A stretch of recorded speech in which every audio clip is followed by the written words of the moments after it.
Bonjour à tous et bienvenue à ce 13e et dernier Même pas peur de l'année. Nous sommes le mercredi 13, n'importe quoi, 16 décembre, décidément, je me trompe dans les dates. Il est 12h15. Je vous remercie pour ceux qui me regardent, qui sont là en live, et je remercie les personnes qui nous regarderont en différé. N'hésitez pas à partager cette capsule si elle fait sens pour vous. Voilà, bienvenue donc à ce dernier live de l'année.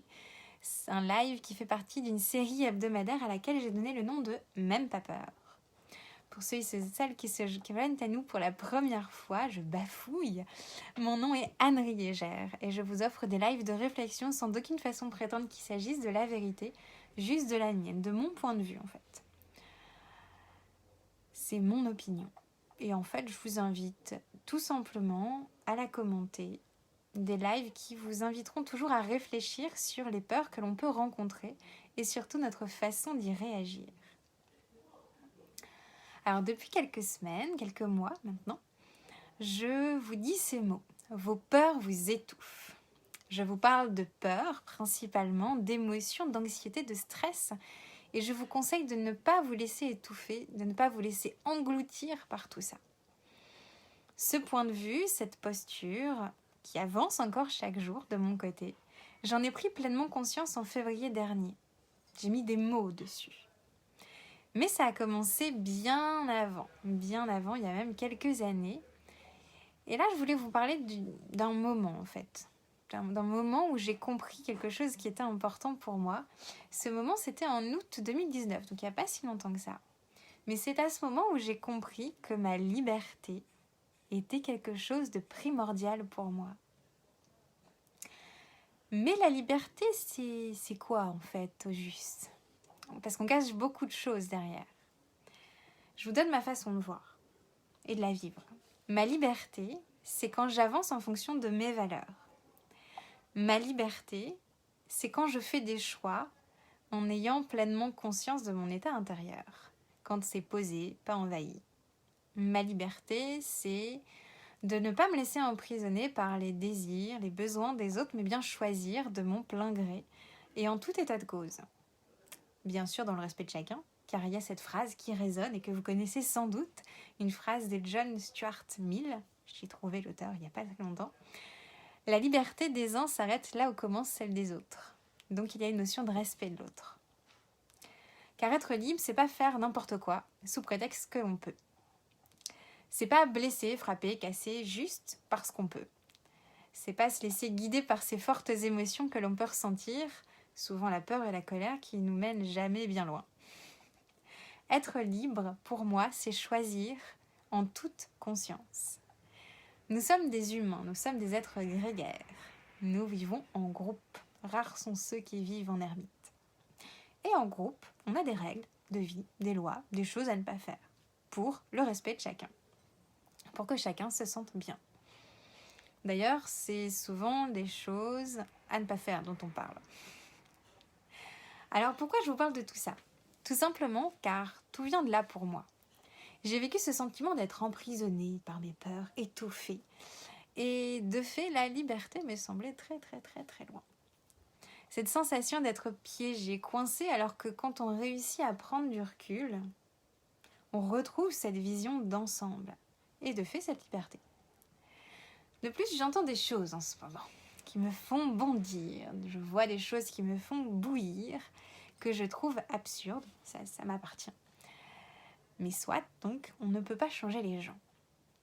Par contre, à mon échelle, sans aucune prétention, je peux vous parler de mon point de vue sur cette liberté tant revendiquée. Car oui, pour moi, ça vient de là. On est vite piégé par nos émotions. On réagit souvent à chaud et ça nous mène jamais bien loin. Jamais sur le bon chemin. Moi, je vous invite tout simplement à faire un peu d'introspection. Je vous invite à vous comprendre, à aller décortiquer les phénomènes, les mécanismes qui ne vous conviennent plus. Ces schémas qui vous enferment, qui se reproduisent, mais que vous voulez changer. Ces peurs qui vous hantent et vous guident bien souvent.